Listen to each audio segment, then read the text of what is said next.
E aí, meus amigos, tudo bem, né? Vamos comentar o resultado das eleições de modo geral pelo Brasil, né? Não foi como esperávamos. Eu sei, o PT não foi tão bem. Porém, o maior fortalecido disso aí é o Centrão. E o Centrão ainda é nosso inimigo, tá? Não adianta assim, eu vi algumas publicações falando, mas o PT perdeu muitas prefeituras, teve uma redução. Sim, se o nosso único problema fosse o PT, tava ótimo. Nossa, maravilha, né? Mas temos um centrão fortalecido, né? O DEM, né, do Rodrigo Maia, do Davi Alcolumbre, conseguiu aumentar o número de prefeituras conquistadas, tá? E isso é um termômetro para 2022. Aí você me pergunta, mas Jean, como assim? O que que acontece? A eleição, esse comportamento já tem acontecido há alguns anos, né? O PT ele vai desidratando, né? Mas em contrapartida existem outros partidos que da esquerda que meio que herdam aquele eleitorado que era do PT, né? A gente vê que o PDT ainda tem aquele eleitorado constante, o PSB, a gente vê um aumento do eleitorado do próprio PSOL, né? A gente vê resultados expressivos do PSOL e subestimar o pessoal agora é um erro muito grave, porque Guilherme Boulos ele foi subestimado, agora está no segundo turno na principal cidade do Brasil, né? No maior colégio eleitoral do Brasil, ele conseguiu mais votos agora do que quando ele saiu para presidente há 2 anos atrás. Aí as pessoas falam, é fraude, é fraude, é fraude. Como o processo eleitoral por si só é inauditável, então a gente fica nessa de fraude. Só que a gente também tem que trabalhar várias hipóteses. A hipótese é o seguinte: a, o problema foi que São Paulo não tinha um candidato decente e o Russomano não era um candidato viável. A gente sabia que era para tirar o bolo do segundo turno para colocar alguém para derrotar o Covas. Isso não aconteceu. Por quê? Porque o eleitorado paulistano ele rejeita o Russomano, tá? A gente tem que lembrar que o Russomano é daquele programa lá que vai na casa, vai no estabelecimento e faz algumas coisas que as pessoas não gostam. Essas pessoas se lembram do Russomano e acabam não votando nele. Então esses votos fizeram falta, tá? O Russomano é a terceira eleição que ele desidrata, tá? Isso aí é muito, muito ruim. Muito ruim. Então, eu acho que tinha que ser outro candidato no lugar do Russomano, porque o paulistano não comprou o Russomano. E os votos que eram historicamente para o PT foram para o PSOL. Por quê? Porque o PSOL é um partido de esquerda, lacrador. Mas os votos foram herdados de eleitores que historicamente já votaram no PT. Pô, o PT já governou a cidade de São Paulo por diversas vezes. A Luiz Erundina, o Celso Pita, né? A própria Marta Suplicy e Fernando Haddad. Ó. Em menos de 30 anos já teve 4 administrações do PT. Então o Boulos ele seria uma quinta administração do PT, porque o PSOL ele é um PT com glitter, né? Um PT mais lacrador, mais alegrinho, mais vocês sabem o que é. Mas ele é um risco real. Claro que o eleitor paulistano ele pode acabar mantendo Covas, mas isso aí mostra que o eleitorado do PSOL está aumentando, tá? Aquele eleitor de esquerda, porque parte da população é de esquerda, tá? A gente tem que fazer um trabalho para tentar diminuir esse eleitorado, mas é um eleitorado cativo da esquerda que sempre foi um eleitorado do PT, tá? Aí colocaram o nome ali meio desconhecido do PT, os votos que eram para esse candidato do PT foram para o PSOL, entendeu? Aí vemos essa situação. O PSOL conseguiu pular de 2 para 5 prefeituras. É pouco, mas é um crescimento de cima de 100%. Tá? Tá no segundo turno em Belém, primeiro colocado.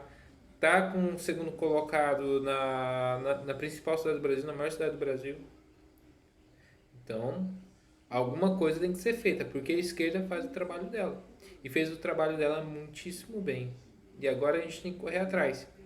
E a gente vê, né, que algumas pessoas estavam comemorando que certos conservadores não conseguiram, né, não obtiveram êxito e isso mostra, né, que a direita ainda tem essa guerra de ego, né, essa coisa de um querer ser mais certo que o outro, de querer apontar o dedo pro outro, enquanto ficam nessa picuinha, a esquerda continua o quê?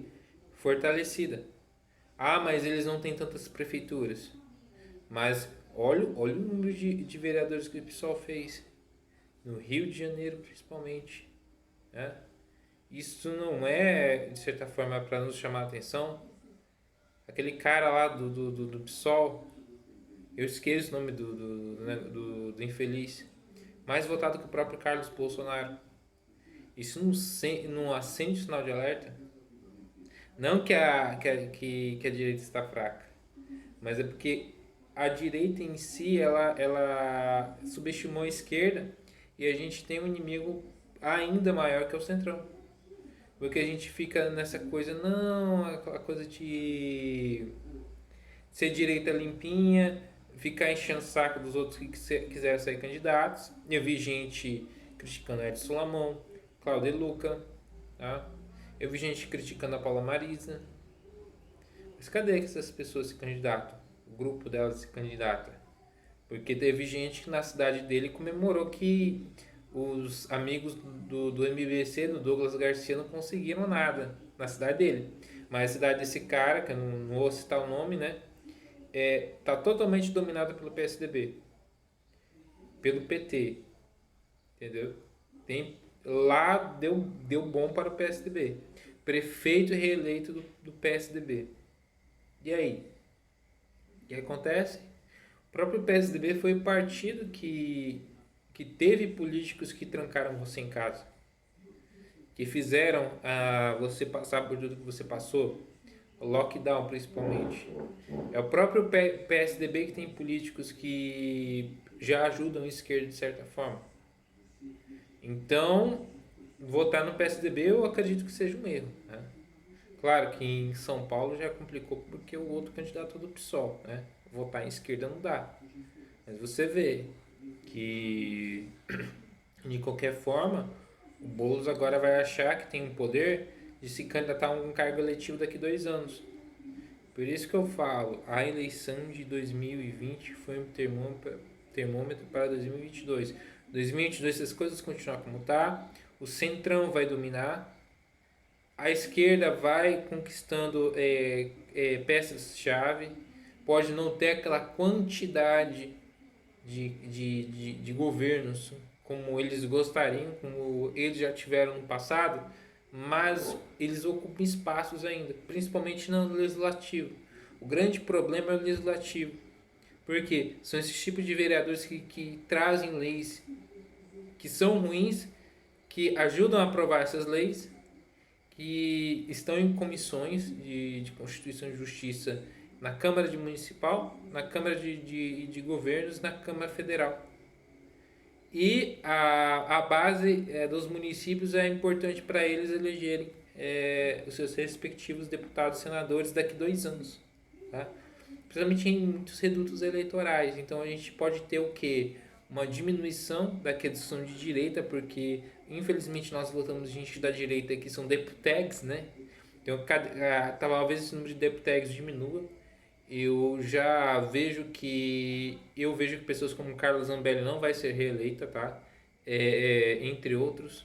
Bia Kicis eu acho que não vai ser reeleita, se essas coisas continuarem como tá. E a gente vai ter um aumento expressivo do Centrão. Só que o Centrão pode ser um calcanhar de Aquiles, como já está sendo.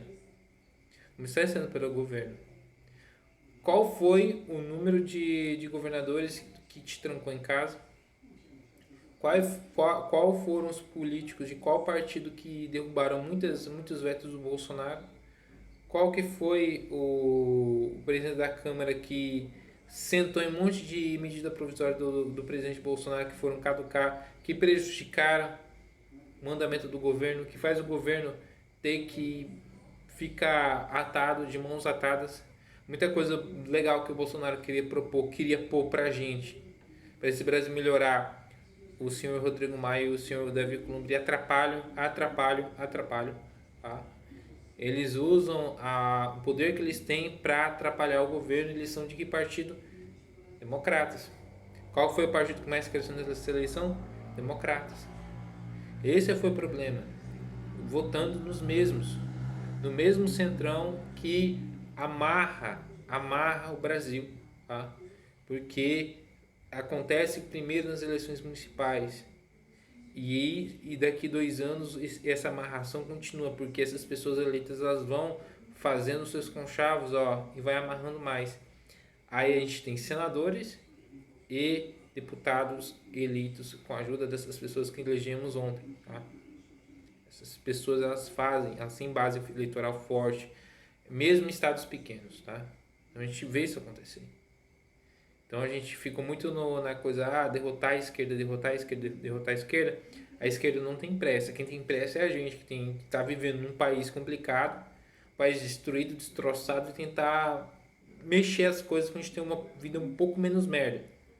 Agora a esquerda, meu amigo, você pode tirar um pouco, como eu falei, a gente pode ter ciclos de governos de direita, pequenos ciclos, voltando para governos de esquerda, longos períodos de governos de esquerda, voltando para a direita, e aí vai.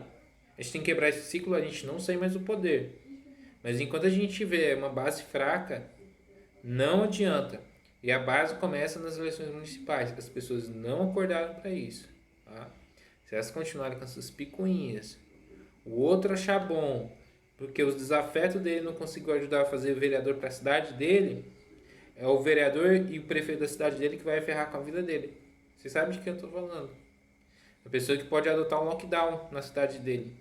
Colocar leis que regulando tudo, prejudicando a vida dele. Ele quer, por exemplo, contra a causa animal. Não sei se alguém foi eleito da causa animal na cidade dele. Ele poderia ter alertado. E aí? Eu vi muitos aí que só ficaram criticando, dizendo: fulano é oportunista, fulano é isso aqui, fulano é traidor. Não indicou um nome. Falou: não, vou votar nesse ciclano aqui porque acredito nele. Pô, gente, não usa o poder que ele tem. A pessoa, mesmo um canal de 100 mil inscritos, podia falar: não, eu voto nesse cara aqui. Tá? Mas fulano é oportunista, mas indique um. A população tem que escolher. Eu acho isso muito bem claro. Até na minha cidade, que não tem público que vota, que me assiste da minha cidade, eu quase não tenho, 2, 3 pessoas. Eu falei: na minha cidade não pode eleger esse cara aqui, esse cara foi eleito. Aí as abstenções foram maiores que os votos para esse cara.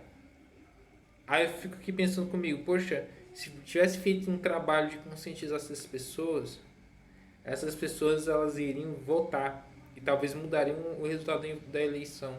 Ou seja, a gente tem até o problema do vírus chinês até nisso. Muitas pessoas deixaram de votar por causa desse vírus chinês e também porque elas estão nem aí, né? Porque brasileiro está nem aí para nada mesmo. Então a gente vê um ciclo de coisas acontecendo. E há pessoas delegando para terceiros a responsabilidade de suas próprias ações, tá?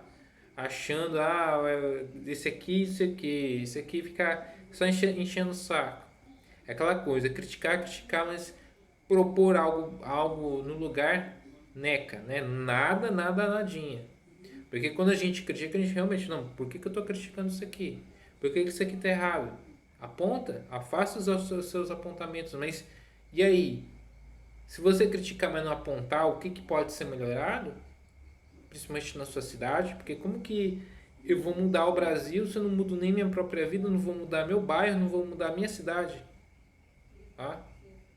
Não faço nada pela minha própria vida particular, pela minha própria vizinhança, e vou achar que vou mudar o Brasil ou criticar quem está tentando da forma mais rudimentar possível. Tá? Eu vi gente da direita achando bom a Paula Marisa não conseguir se eleger até pelo próprio coeficiente eleitoral, um absurdo. É uma aberração, que esse sistema eleitoral é uma aberração. Pessoa ser eleita suplente com nenhum voto ou com um voto. Se uma pessoa do partido dela sair para deputado estadual federal ganhar, essa pessoa com um voto vai entrar no lugar dela. Essa pessoa ela pode ser vereadora com voto. Pessoa que não poderia nem ser não poderia estar nem ali na Câmara, ela pode ser eleita.